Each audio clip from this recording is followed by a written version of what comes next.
And now let me just tell you a bit about how this afternoon is going to go. I'm going to ask Eleanor, we have 3 speakers who are going to be brief in their remarks, but yet welcome you. And I'm just going to read them off now, and they'll just come up seamlessly, one after the other, and then we'll move into our panel. So first is going to be Eleanor Horn, Chair of the Board of Directors of the National Council for Research on Women. Eleanor comes to us with substantive experience spanning both the educational and private sectors. She's Vice President of the Educational Testing Service Social Investment Fund. She's a visionary leader who has played a critical role in helping us build alliances with various sectors already, and she's one of the sharpest strategic thinkers I know. We're then going to hear words of welcome from Anne Humphreys, Director of the Center for the Study of Women and Society here at the CUNY Graduate School and a professor of English. And CUNY and the Center for the Study of Women and Society have just always been wonderful hosts for the Council, and we're so appreciative of you giving us this great space for this year. Just for you to know, Anne's field of interest is 19th century British literature, and she's currently looking into the impact of divorce laws at that time on the novel in the 19th century. And finally, before we move into our panel, we'll get the inside scoop from our nation's capital from a great feminist leader and agitator, and I mean that only in the most positive ways. Ellie Smeal is president of the Feminist Majority Foundation, publisher of Ms. Magazine, and a long-standing board member and friend of the council. And I don't know about you, but I would follow Ellie on any march. So now it's with great pleasure that I ask Eleanor Horn to come up and say some words.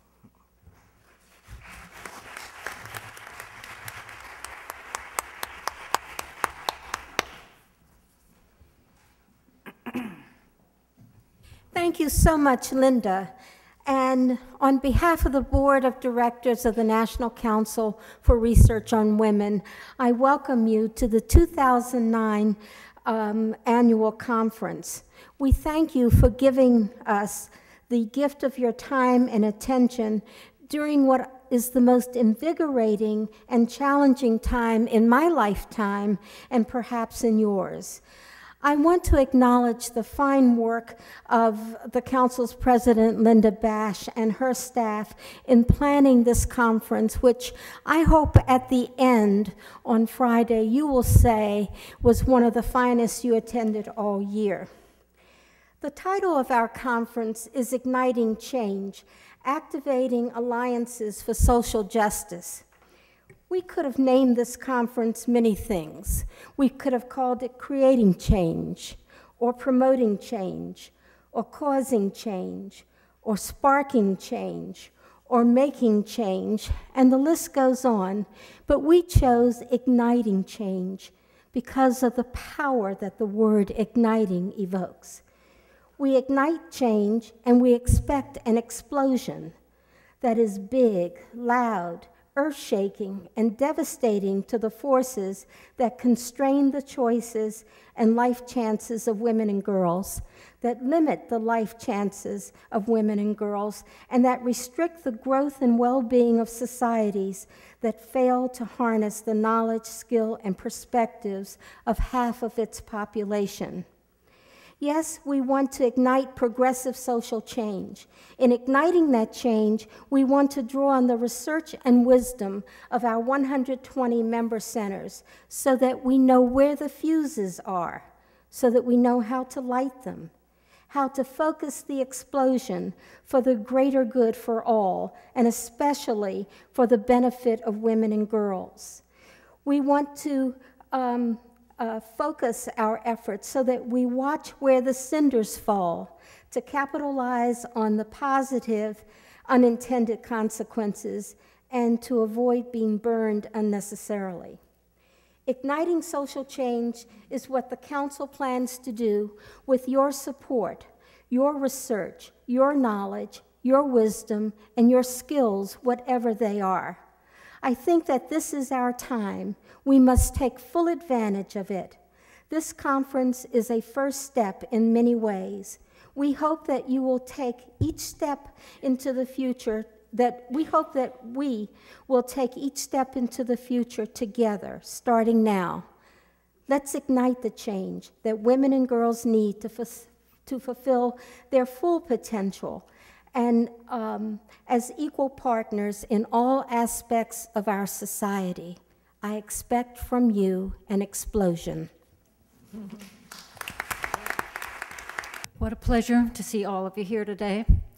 I'm Ann Humphreys. I'm the director of the Center for the Study of Women in Society at the Graduate Center of the University of New York. I'm here to welcome you and to give greetings on behalf of myself and the 66 Graduate Center faculty and over 100 students in the Women's Studies Certificate Program who are part of our community. I also want to convey the regrets of the president, William Kelly, who had to be at a foundation meeting, and the provost, Chase Robinson, who is in Oxford this week. They both would have been pleased to be able to welcome you, and they asked me specifically to wish you well on their behalves and to express their pleasure that the Graduate Center should host this event. I myself am particularly pleased that the Graduate Center should sponsor this event in a year in which the topic is igniting change, activating alliances for social justice. The Center for the Study of Women in Society at the Graduate Center has been committed to activist work as well as education and research from its beginnings. And currently, it is our pleasure to be the sponsor of the College and Community Fellowship, a wonderful group that supports ex-incarcerated women get college degrees and has received many national awards and recognition for this work. And in the 10 years that they have been working through the Graduate Center and through our center, there has not been one single case of recidivism in any of the women that have gone through their program.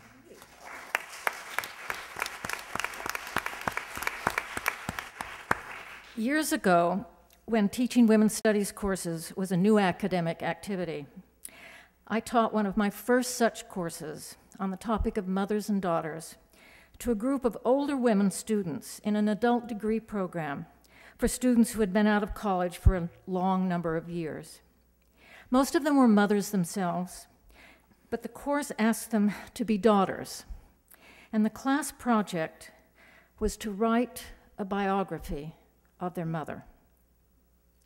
The results were electrifying for me as well as for them. And one particular case remains with me and seems to me to sum up the work both of the National Council for the Research on Women and the subject of this year's conference, social justice. This was a woman who had grown-up children and a mother in a nursing home. The mother and daughter had become somewhat estranged, forced to fulfill the assignment of my course. She began to spend time with a tape recorder, asking her mother about her life. In the course of this, she discovered stories and details that she had never known about her mother's life as a political activist and union organizer in the early 1930s. A few years later, this student wrote to tell me that her mother had died and to say how much it had meant to her that she had been forced to do that research on her mother's life, not only because it brought her closer to her mother before it was too late, as she put it, but also because it led her to do extensive research about women activists in the period and place of her mother's own activism. My student then told me that she was in the process of turning this research into a book which would begin with those taped interviews she conducted as part of the requirements of the course. It seems to me that this is it, in a nutshell, what we are all about: research, education, activism, and real life. I know that these 3 days will be the culmination for some of all of those projects and the beginnings for others of important, gratifying work and research related to social justice. Good luck with the journey, and make time to enjoy yourselves. Thank you. Thank you.